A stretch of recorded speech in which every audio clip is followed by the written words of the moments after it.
Hello aspirants, ये है हमारा सीरीज़ में लेक्चर नंबर 22 और हम देख रहे थे फंडामेंटल राइट्स। आज हम बहुत इंपॉर्टेंट फंडामेंटल राइट्स देखेंगे। उससे पहले मैंने लक्ष्मीकांत के हर चैप्टर के नोट्स बनाए हैं जो डायग्राम, फ्लो चार्ट्स और माइंड मैप्स के फॉर्म में हैं, जिससे कि आप कम से कम टाइम में इसे रिवाइज कर सके और रिकॉल कर सके। तो अगर आप इसे डाउनलोड करना चाहते हो तो इसे आप टेलीग्राम से डाउनलोड कर सकते हो। इसका लिंक मैं डिस्क्रिप्शन में दे दूंगी और कमेंट सेक्शन में भी दे दूंगी, वहाँ से आप इसे देख सकते हैं। और अगर आपको मेरा काम पसंद आता है तो please subscribe to the channel और आपके दोस्तों के साथ भी इसे शेयर कीजिए, जिससे मेरा भी मोटिवेशन बढ़े। तो चलिए अभी लेक्चर को स्टार्ट करते हैं। पहला आर्टिकल जो आज हम देखने वाले हैं वो है आर्टिकल नंबर 23। मैं कुछ आपको एक विजुअलाइजेशन ट्रिक्स दूंगी और कुछ और सीधे ट्रिक्स दूंगी, जिससे कि आप इन चीज़ों को याद रख सके और रिकॉल कर सके। तो सबसे पहला जो आर्टिकल है वो है हमारा आर्टिकल नंबर 23 और ये किसके बारे में बात करता है? ये बात करता है प्रोहिबिशन। प्रोहिबिशन किस चीज़ का? Traffic in human beings and force labour. इसका मतलब ये कि कोई भी व्यक्ति हो, मेन, वीमेन, चाइल्ड, आप इनको खरीद या फिर बेच नहीं सकते जैसे कि ये कोई सामान हो। समझ में आया? ये इलीगल है, तो इसे हम कहते हैं प्रोहिबिशन ऑफ ह्यूमन ट्रैफिकिंग। अब देखिए, ये हमारा जो आर्टिकल नंबर 20 है ये हमें इस चीज़ से प्रोटेक्ट करता है। ये इसी चीज़ को नहीं तो और एक चीज़ को प्रोटेक्ट करता है, वो है फोर्स लेबर। अब फोर्स लेबर का मतलब क्या हुआ कि यहाँ पे कोई एक व्यक्ति है और आप इनसे काम करवा रहे हो, लेकिन ये काम इनकी इच्छा के विरुद्ध तो है ही, लेकिन इतना मेहनती भरा काम करने के बावजूद आप इनको इनकी पेमेंट नहीं कर रहे हो उस काम की, तो इसे हम कहते हैं फोर्स लेबर। इसका एक फॉर्म, मतलब जो बाकी के फॉर्म्स होते हैं ये भी प्रोहिबिटेड है, जैसे कि बेगर। ठीक है, तो ये भी एक फॉर्म है जो अलाउड नहीं है। ये प्रोटेक्ट करता है अगेंस्ट स्टेट और प्राइवेट लोगों से भी। जैसे कि अगर स्टेट कोई एक्सप्लॉइटेटिव कायदा लाता है, कोई अब्यूज़ कर रहा है, तो इससे भी ये प्रोटेक्ट करता है और प्राइवेट पर्सन से भी ये लोगों को, सिटीजन्स को प्रोटेक्ट कर रहा है। अब ये जो अब ये मैंने आर्टिकल बताया आपको, ये सिर्फ सिटीजन्स ऑफ इंडिया से, मतलब सिटीजन्स ऑफ इंडिया जो है इनको ही प्रोटेक्शन नहीं देता, तो अगर कोई बाहर की कंट्री के फॉरेनर है जो इंडिया में रह रहे हैं, इनको भी प्रोटेक्ट करता है। समझ में आया आपको? अब देखिए, जब मैं ह्यूमन ट्रैफिकिंग की बात कर रही हूँ तो ये समझना ज़रूरी है कि इनके मैनिफेस्टेशंस क्या है, ये किस फॉर्म में दिखता है। ह्यूमन ट्रैफिकिंग मतलब ये होता है कि आप सेलिंग और बाइंग नहीं कर सकते इंसानों का एज अ कोई वस्तु है, इसके फॉर्म में। आप इमोरल ट्रैफिक नहीं कर सकते, मतलब कि ये जैसे कि लड़कियों को पकड़ना और उनको ज़बरदस्ती से प्रोस्टिट्यूशन करवाना, ये इमोरल ट्रैफिक में आता है, या फिर बच्चों से ऐसे काम करवाना। और देवदासीज भी इसमें इंक्लूड है। अब देवदासीज का मतलब क्या होता है? जैसे कि ओल्ड टाइम्स में, पुराने ज़माने में क्या करते थे कि किसी महिला को एक किसी मंदिर में उसकी ज़िंदगी भर काम करवाने के लिए उसे कहा जाता था। मतलब ये महिला अपनी पूरी ज़िंदगी इस मंदिर का काम करने के लिए दे देंगी। इसे कहते थे हम देवदासी, यानी कि ये बन गई है भगवान की, देव मतलब भगवान और दासी भगवान की दासी। लेकिन क्या होता था, ये देखा गया कि बहुत सी महिलाएं शिकार हुई सेक्सुअल हरासमेंट का। ठीक है, इनका एक्सप्लॉयटेशन भी किया गया और इनसे ज़बरदस्ती काम भी करवाया जाता था। इसलिए फिर हमारे गवर्नमेंट ने क्या किया, इसे बैन करवा दिया। तो आपको आई होप देवदासी का मतलब समझ में आ गया है। अभी ये प्रथा हमारे यहाँ नहीं चलती। और स्लेवरी तो आपको सबको पता है, मॉडर्न फॉर्म ऑफ स्लेवरी भी न्यूज़ में थी। ये क्या थी, आप मुझे अगर आप बता सकते तो प्लीज़ बताइए कमेंट सेक्शन में। So slavery is also not allowed. तो बात ये है ना कि अगर ह्यूमन ट्रैफिकिंग हमारी कंट्री में हो रही है और अगर हमें आर्टिकल नंबर 23 दिया गया है, तो इसे कॉम्बैट करने के लिए भी कोई चीज़ लाई गई होगी। तो जी हाँ, ये लाई गई है। कौन सी? तो हमें है इमोरल ट्रैफिक प्रिवेंशन एक्ट। ये एक्ट कब का है? 1956 का। देखिए यहाँ पे मैंने लिखा है वैसे। तो immoral traffic prevention act is important. आपको प्रीलिम्स में भी ना पूछे, अगर मेंस में आपको पूछ ले इसके रिलेटेड क्वेश्चन, तो ये आपको बाय हार्ट होना चाहिए, जिससे कि आप इसे मेंशन कर सको इन योर आंसर्स। समझ में आया?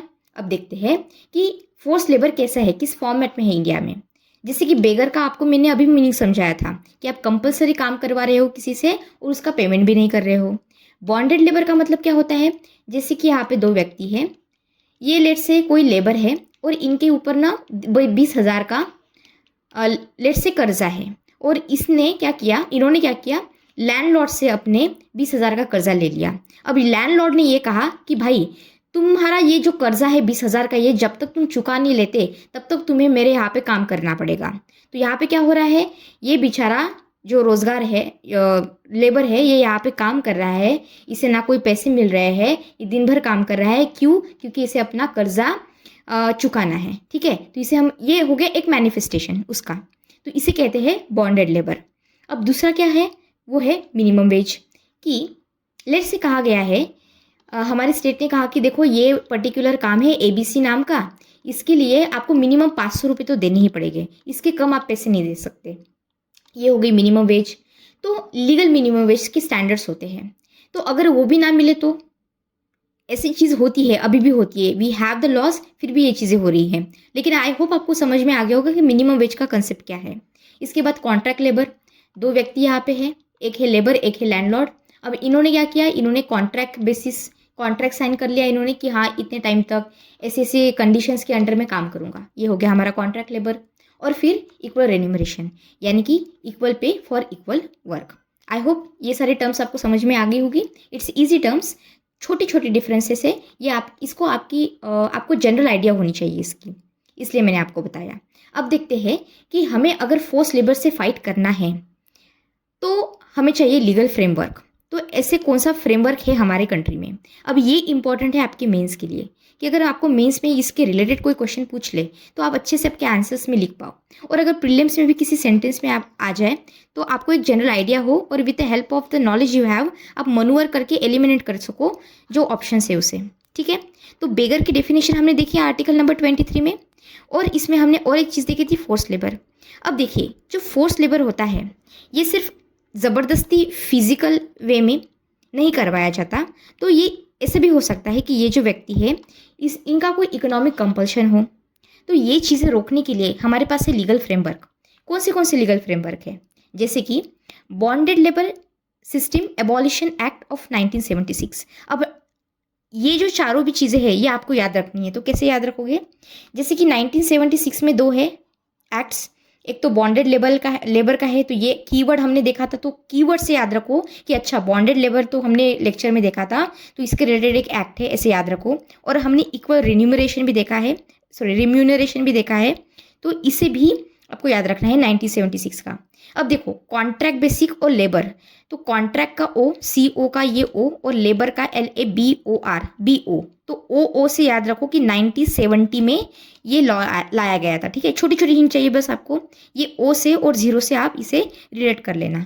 और फिर कंट्री को इंडिपेंडेंस मिलने के बाद 1 साल के अंदर अंदर ही मिनिमम वेजेस का कायदा लाया गया था, इस तरह से आप इसे याद रख सकते हो। ठीक है, चलिए अब हम आगे बढ़ते हैं और देखते हैं अंडरस्टैंडिंग द कंपलसरी सर्विसेज।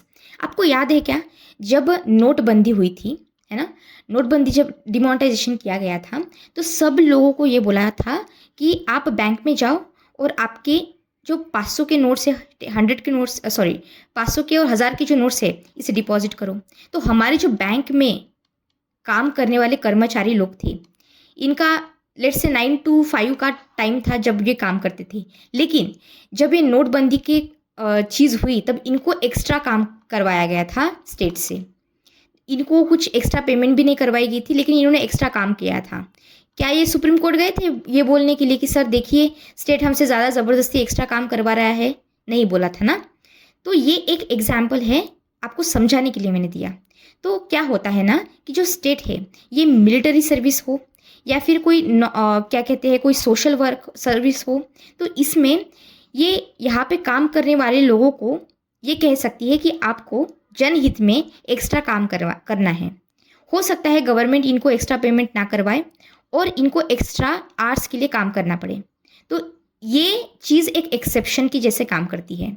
और जब स्टेट इन चीज़ों में लोगों को काम करवा रही है तो स्टेट डिस्क्रिमिनेट नहीं करेगी on the basis of religion, race, caste और क्लास। मतलब ये नहीं बोलेगी कि अरे भाई तुम तो एक कास्ट से हो तो तुम ज़्यादा काम मत करो, और तुम बी कास्ट से हो तो तुम ज़्यादा काम करोगे, ऐसे नहीं बोल सकती। समझ में आया? तो ये एक एक्सेप्शन आपको यहाँ पे ध्यान में रखना है। अब मेरा नेक्स्ट आर्टिकल है, वो है article number 24। It's very important. आपको अगर चाइल्ड पे कोई भी मेंस में क्वेश्चन आए तो ये आपको पता होना चाहिए। सबसे पहले क्वेश्चन मेरा ये है कि can child be employed in the activity? तो आंसर है येस भी और नो भी। येस कैसे? तो देखो, अगर कोई हजार्डस एक्टिविटी है, हजार्डस एक्टिविटी मतलब कैसे, जैसे कि पटाखों की फैक्ट्री है, या फिर कोई माइंस का वर्क है, रेलवे कंस्ट्रक्शन है, यहाँ पे हजार्डस एक्टिविटी होती है। बच्चा छोटा होता है, 14 ईयर्स के अंडर के बच्चों की बात कर रही हूँ मैं, इनको इतनी समझ नहीं होती है, इनको सेफ्टी स्टैंडर्ड्स वगैरह पता नहीं होते हैं, ये इतने फिजिकली स्ट्रांग भी नहीं होते हैं, तो इनसे ये काम आप नहीं करवा सकते, इनकी जान को खतरा हो सकता है, तो ये बैंड है। लेकिन अगर कोई हार्मलेस एक्टिविटी है, तो आप बोलोगे मैम हार्मलेस एक्टिविटीज़ कैसी?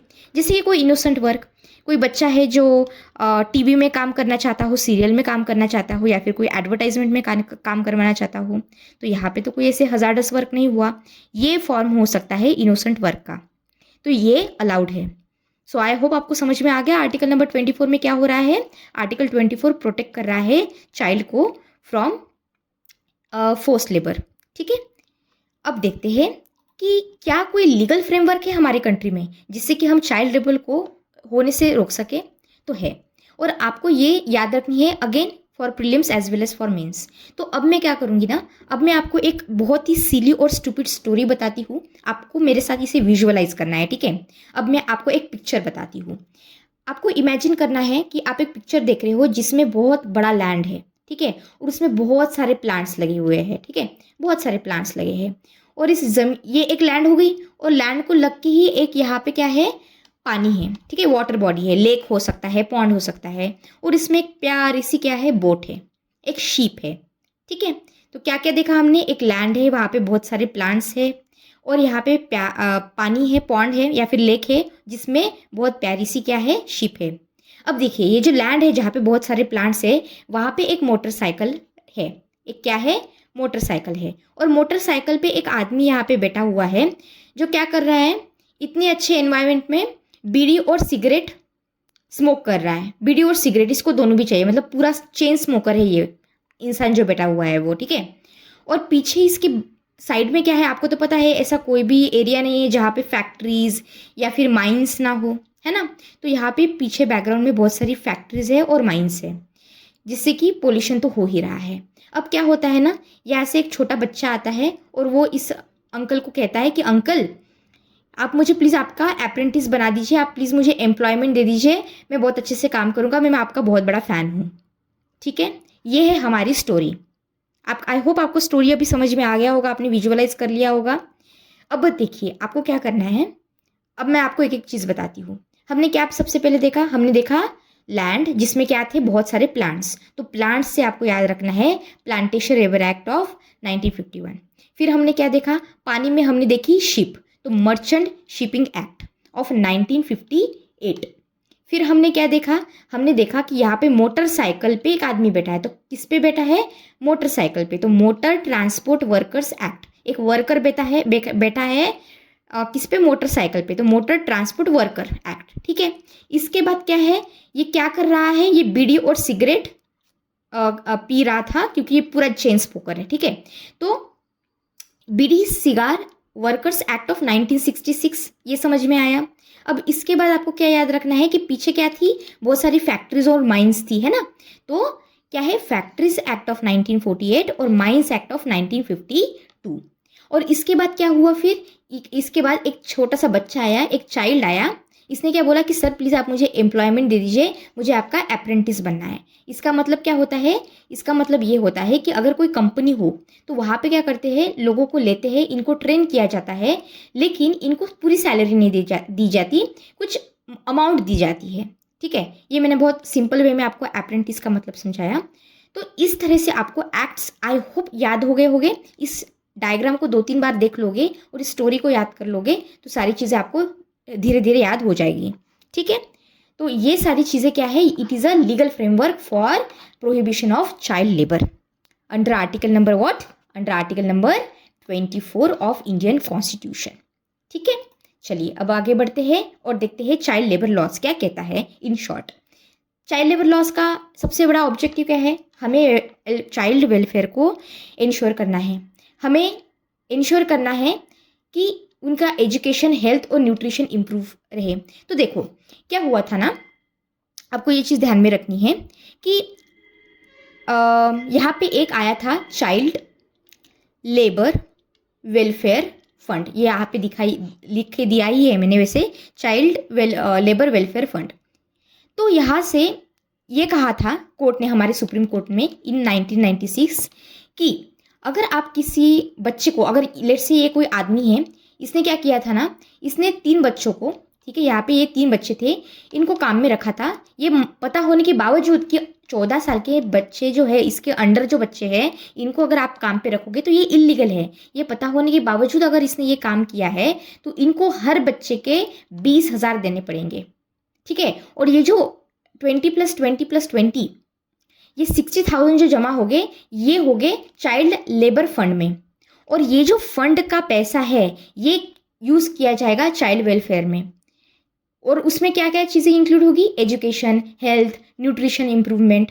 अब मैं आपको इसको डिटेल में क्यों बता रही हूँ कि अगर आपको मेंस में लिखने का आंसर में अगर लिखना हो तो आप इसे अच्छे से लिख सको। तो ये एक बात हुई। उसके बाद दूसरी चीज़ ये बताई गई सुप्रीम कोर्ट ने कि अगर बच्चों के खिलाफ कोई ऑफेंस होता है, कोई अत्याचार होता है, तो उनकी जल्दी से आप स्पीडी ट्रायल्स लगाओ और इनको जल्दी से जल्दी इंसाफ मिलना चाहिए। यहाँ पे चाइल्ड के राइट्स की भी बात की गई, इसके लिए कमीशंस लाए गए नेशनल लेवल पे और स्टेट लेवल पे, जिससे कि ये चाइल्ड के राइट्स को प्रोटेक्ट कर सके। तो ये है सारी चीज़ें आती है चाइल्ड लेबर लॉज के अंडर। समझ में आया। अब हमने स्टेप्स क्या लिए as a Indian government, as a institution, हमने स्टेप्स क्या लिया है जिससे कि हम एलिमिनेट कर सके चाइल्ड लेबर को। सबसे पहले तो ये कि हमने बैन लगा दिया, इनिशियली गवर्नमेंट ने बैन लगा दिया कि आप डोमेस्टिक और बिजनेस सेटिंग्स में भी बच्चों को यूज़ नहीं कर सकते काम करने के लिए अंडर 14 ईयर्स। लेकिन आप बोलोगे कि मैम हमने तो देखा है कि कुछ कुछ जो फैमिली बिजनेसेस होते हैं वहाँ पे बच्चे काम करते हैं, तो देखिए वहाँ पे तो अलाउड है क्योंकि वो सेफ स्पेस होता है, तो उतनी एक चीज़ इन्होंने टू सम एक्सटेंट अलाउ की है। तो अगर आप कोई फैमिली बिजनेस देखोगे तो आप देख सकते हो कि उनकी घर का बच्चा वहाँ पे काम कर रहा है। दूसरी चीज़ क्या है, वो है वार्निंग इशू करना। Employer are warned to the legal consequences of employing children, जो हम अभी ऊपर देख चुके हैं, ये 20,000 की कंडीशन, ठीक है, और लीगल कॉन्सिक्वेंसेस। उसके बाद हमने क्या किया, हमने एक्ट लाया था 2016 में, और इसे हमने टाइम टाइम पे अमेंडमेंट भी किया है, और इसे फाइनली हमने रीनेम भी किया, जिसे हमने कहा include adolescent labour protection act. तो ये एक्ट आपको एक ध्यान में रखना है, ठीक है। चलो अब हम आगे बढ़ते हैं और देखते हैं कि रिलीजियस फ्रीडम का मतलब क्या होता है। उससे पहले ये अंडर आता है आर्टिकल नंबर 25। इससे स्टार्ट करने से पहले मैं आपको बहुत एक सिंपल सा डिस्टिंक्शन बता देती हूँ आर्टिकल नंबर 25 और आर्टिकल नंबर 26 में, क्योंकि जब आप इसको गड़बड़ी में पढ़ते हो ना तो दोनों भी चीज़ें एक से समान दिखती है, एक जैसी दिखती है। तो आर्टिकल नंबर 25 क्या करता है, ये प्रोटेक्ट करता है एक इंडिविजुअल को when it comes to the religious freedom. लेकिन जब आर्टिकल नंबर 26 की बात आती है तो ये ग्रुप ऑफ इंडिविजुअल्स को, इंस्टीट्यूशंस को या फिर रिलीजियस डिनोमिनेशन को प्रोटेक्ट करता है। तो यहाँ पे क्या है, 25 में है इंडिविजुअल, और 26 में क्या है, 26 में है ग्रुप। ये एक चीज़ आपको ध्यान में रखनी है। दूसरी चीज़ आपको एक ट्रिक बताती हूँ, वैसे मैंने ये प्रीवियस लेक्चर में भी आपको बताई थी। आर्टिकल नंबर 25, 5 का 5 ले लो, 5 बोलते हैं ना, 5 का पी, ठीक है। पी से ध्यान रखो प्रोफेस, पी से ध्यान रखो प्रैक्टिस, और पी से ध्यान रखो प्रोपोगेट। कभी आपको कन्फ्यूजन होगा ही नहीं। तो 25 जैसे ही आए तो समझना है कि भाई रिलीजियस फ्रीडम की बात चल रही है, उसमें बात कर रहे हैं कि इंडिविजुअल को राइट है टू प्रैक्टिस, प्रोफेस और प्रोपोगेट, क्या करना, रिलीजन को, ठीक है। तो क्या कहता है हमारा right to freedom, freedom of religion, ये कहता है कि हर एक व्यक्ति को फ्रीडम है ऑफ कॉन्शियस। इसका मतलब ये है कि आप अपने मन से जैसे चाहो वैसे भगवान को महसूस कर सकते हो, समझ सकते हो, आपका जो फेथ है, ठीक है। अगर आप चाहो तो भगवान में अगर नहीं मानना चाहते तो भी ठीक है, इसका भी आपको अधिकार है। ये सारी चीज़ें आती है फ्रीडम ऑफ कॉन्शियस में, ठीक है। दूसरा है freedom, right to profess. Profess मतलब क्या? डिक्लेयर करना कि मैं ABC रिलीजन से बिलोंग करती हूँ, ठीक है, तो आप प्रोफेस कर सकते हो। दूसरा प्रैक्टिस करना। प्रैक्टिस में क्या क्या आया? रिचुअल फॉलो करना, ठीक है, कोई फेस्टिवल फॉलो करना, किसी तरह का फेथ फॉलो करना, किसी तरह की प्रैक्टिस फॉलो करना, आइडिया फॉलो करना, ये सारी चीज़ें आती है हमारे राइट टू प्रैक्टिस में। और राइट टू प्रोपोगेट में क्या करना होता है? प्रोपोगेट करना। आप चाहो तो अपनी रिलीजन को स्प्रेड कर सकते हो, लेकिन आपको एक चीज़ ध्यान में रखनी है कि जो राइट टू प्रोपोगेट है, इसमें एक चीज़ बिल्कुल नहीं आती है, वो है किसी व्यक्ति को ज़बरदस्ती कन्वर्ट करना किसी पर्टिकुलर रिलीजन में उनके इच्छा विरुद्ध। समझ में आया? ठीक है, चलो अब आगे बढ़ते हैं और देखते हैं कॉन्स्टिट्यूशनल फ्रेमवर्क कौन सी दी है फॉर द रिलीजियस फ्रीडम। पहली बात तो आपको ये ध्यान में रखनी है कि रिलीजियस बिलीफ किसके अंडर आता है? ये प्रोटेक्ट करता है इंडिविजुअल को अंडर उनके रिलीजियस डॉक्ट्रिन्स और बिलीफ को under article number 25। Religious practice में आप रिलीजियस रिचुअल्स और प्रैक्टिस सबके लिए है, इसको ये सेफगार्ड करता है। ये भी कहता है कि आपको पब्लिक ऑर्डर मेंटेन करना होगा, आपको मोरालिटी और हेल्थ, इन सारी चीज़ों को भी ध्यान देना है। अगर आप नहीं दोगे तो फिर तो स्टेट है ही यहाँ पे इंटरवेंशन करने के लिए। और fundamental right must respect the fundamental rights. ये जो आप चीज़ें कर रहे हो इसके अंडर, ये फंडामेंटल राइट को वायलेट ना करे, इसका भी आपको ध्यान रखना है। ये चीज़ यहाँ पे दी गई है, ठीक है। अब देखते हैं रिलीजियस डिनोमिनेशन। जैसे ही मैं रिलीजियस डिनोमिनेशन बोलूँ तो आपको ध्यान में आना चाहिए आर्टिकल नंबर 26। ये कीवर्ड ही है, रिलीजियस डिनोमिनेशन मतलब आर्टिकल नंबर 26। लेकिन रिलीजियस डिनोमिनेशन समझने से पहले आपको ये समझना है कि भाई ये रिलीजियस डिनोमिनेशन एग्जैक्टली होता क्या है। तो हमारे जो आदरणीय सुप्रीम कोर्ट है, उन्होंने रिलीजियस डिनोमिनेशन किसे कहते हैं ये बताया है। सबसे पहली बात तो ये है, 3 चीज़ें बस आपको ध्यान में रखनी है रिलीजियस डिनोमिनेशन समझने के लिए। पहला तो ये कि रिलीजियस डिनोमिनेशन मतलब कलेक्शन होता है इंडिविजुअल्स का, ठीक है, जो एक बिलीफ में मानते हैं, जो एक साथ अटेंड करना चाहते हैं स्पिरिचुअल वेलबीइंग को। समझिए क्या पहली कंडीशन क्या है? बस एक व्यक्ति नहीं है, it is a group of the individual जो एक किसी फेथ में मानते हैं कि अच्छा ये चीज़ें करने से ये चीज़ें होगी। ये बिलीफ है इनका। और ये बिलीफ क्यों है? क्योंकि ये चाहते हैं कि ये अपनी स्पिरिचुअल वेलबीइंग को अचीव कर सके। ये पहली बात है। दूसरी बात क्या है? दूसरा ये है कि इनकी कॉमन ऑर्गेनाइजेशन होनी चाहिए। मैं आपको एग्जाम्पल दूंगी, एग्जाम्पल देके समझाऊंगी। तो आपका एक कॉमन ऑर्गेनाइजेशन होना चाहिए। तीसरी चीज़ क्या है? तीसरी चीज़ ये है कि आपका कुछ डिस्टिंक्टिव नेम होना चाहिए। समझ में आया क्या? तो ये जो 3 चीज़ें हैं इसे हम कहते हैं। अब इसका एग्जाम्पल देख लेते हैं। जैसे कि हमारा जो रामकृष्ण मिशन है, ये इस तीनों भी चीज़ों को फॉलो करता है। आनंद मार्ग भी एक इसका एग्जाम्पल है। लेकिन हम अरबिंदो सोसाइटी को ये नहीं बोलेंगे। क्यों? क्योंकि देखो, ये जो पहली बात है अरबिंदो सोसाइटी, इसको फॉर्म किया गया था श्री अरबिंदो जी के नाम पे। तो ये क्या है? ये ना थोड़ी सी फिलोसॉफिकल है, यहाँ पे कोई स्ट्रक्चर वगैरह नहीं है, ठीक है। इसका एक डिस्टिंक्टिव नेम है, इसकी ऑर्गेनाइजेशन भी है, लेकिन ये मोर स्पिरिचुअल और फिलोसॉफिकल है, ठीक है, थोड़ा सा स्ट्रक्चर लैक करता है। तो इसलिए इसे हम इस कैटेगरी में नहीं पकड़ते।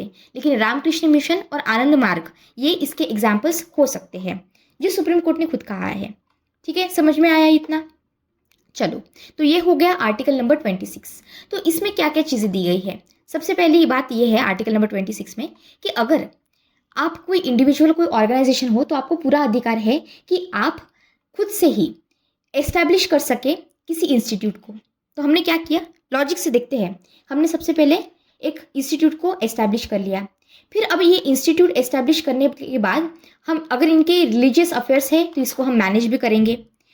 हम प्रॉपर्टी भी ओन कर पाएंगे जो मूवेबल हो या फिर इमूवेबल हो, और इसे एडमिनिस्टर भी कर पाए। तो ये जो 4 चीज़ें हैं, इन कीवर्ड्स को बस याद रखना है जब आर्टिकल नंबर 26 आता है। तो बीच में है हमारा रिलीजियस डिनोमिनेशन, इसका डेफिनेशन देख लिया, इसका एग्जाम्पल देख लिया, और देख लिया कि ये क्या चीज़ें कर सकता है, ये 4 चीज़ें कर सकता है। समझ गए? अब देखते हैं understanding the religious freedom. Article number 26 public order और हेल्थ, ये मैं आपको अभी बता चुकी हूँ ऊपर। और मोरालिटी को मेंटेन करना या फिर स्टेट इंटरवेंट करेगा, ये एक चीज़ आपको ध्यान में रखनी है। और सुप्रीम कोर्ट ने डिफाइन किया है रिलीजियस डिनोमिनेशन को, ये मैं अभी आपको बता चुकी हूँ। ठीक है, अब देखते हैं हम इंश्योर कैसे करेंगे रिलीजियस इक्वालिटी को। देखो, हमने आर्टिकल नंबर 25 26 देखा, अब देख रहे हैं हम आर्टिकल नंबर 27। 27 किसके बारे में बात कर रहा है? ये बात कर रहा है freedom from the taxation for promotion of religion. इसका मतलब ये है कि स्टेट, यहाँ पे लेट्स से स्टेट है, तो स्टेट किसी व्यक्ति को ये नहीं बोल सकता कि चलो टैक्स दो। क्यों? क्योंकि मुझे किसी एक पर्टिकुलर ABC नाम के रिलीजन को प्रमोट करना है। ठीक है, तो ये चीज़ नहीं हो सकती, ये है अलाउड नहीं है। इसे कहते हैं हम आर्टिकल नंबर 27। तो टैक्सेशन अलाउड नहीं है, लेकिन इसका मतलब ये नहीं है कि फ़ी भी अलाउड नहीं है। फ़ी और टैक्सेशन में डिफरेंस क्या है? टैक्स आप कलेक्ट करते हो लेकिन आपको डायरेक्ट बेनिफिट यहाँ पे नहीं मिलता। फ़ी में क्या है? फ़ी में स्टेट ये बोल सकता है कि चलो इतनी इतनी फ़ीस है आपकी पिलग्रिमेज की, आप मंदिर की एंट्री किया आपने तो आपकी इतनी फ़ीस है, क्योंकि हम क्या कर रहे हैं, आपको फैसिलिटीज़ प्रोवाइड कर रहे हैं, आपको फ़ैन या फिर खाना वगैरह, पानी की सुविधा, लाइट की सुविधा, ये सारी प्रोवाइड कर रहे हैं, तो आपको फ़ीस मांगी जा सकती है जिससे कि ये इंस्टीट्यूट्स को प्रमोट कर सके। लेकिन यहाँ पे भी ये डिस्क्रिमिनेशन नहीं करेंगे डिफरेंट रिलीजन्स के बीच में। ठीक है, तो स्टेट फेवरेटिज्म नहीं चलेगा। पब्लिक मनी आप प्रमोट नहीं कर सकते किसी पर्टिकुलर रिलीजन के लिए। और रिलीजियस सपोर्ट अगर आपको देना है तो आपको टैक्स को आप यूज़ नहीं कर सकते। ये सारी चीज़ें आपको ध्यान में रखनी है अंडर आर्टिकल नंबर 27। तो ये मैंने आपको टेबल के फॉर्मेट में कॉन्स और प्रोन्स बताए हैं। और यहाँ पे स्पेशल सर्विसेज मिलेगी अगर आप फीस दे रहे हो, सेफ्टी मेजर्स मिलेंगे, रेगुलेशन अच्छे से होगा इसलिए आप फीस दे रहे हो, लेकिन आप टैक्स नहीं कलेक्ट कर सकते for the promotion of any particular religion. समझ में आया? चलो अब देखते हैं हम इंश्योर कैसे करें religious freedom in the education. इसका मतलब क्या है? ये है हमारा आर्टिकल नंबर 28। अब इसमें डिफरेंस क्या है ये समझते हैं। इसमें डिफरेंस ये है कि अगर कोई इंस्टीट्यूशन है, एजुकेशन इंस्टीट्यूशन की बात चल रही है यहाँ पे, तो हो सकता है ना कि ये जो एजुकेशनल इंस्टीट्यूशन है या फिर ये कोई स्कूल है, लेट्स से ये स्कूल है, तो ये स्कूल टोटली गवर्नमेंट फंडेड है, मतलब गवर्नमेंट इस स्कूल को चला रही है। ये एक कंडीशन हो सकती है। दूसरी कंडीशन ये हो सकती है कि इसकी जो ट्रस्ट है, मतलब जिस फाउंडेशन पे ये बनी थी, तो ये एक रिलीजियस फाउंडेशन थी और लेकिन स्टेट ने इसको हेल्प कर दी बनाने में।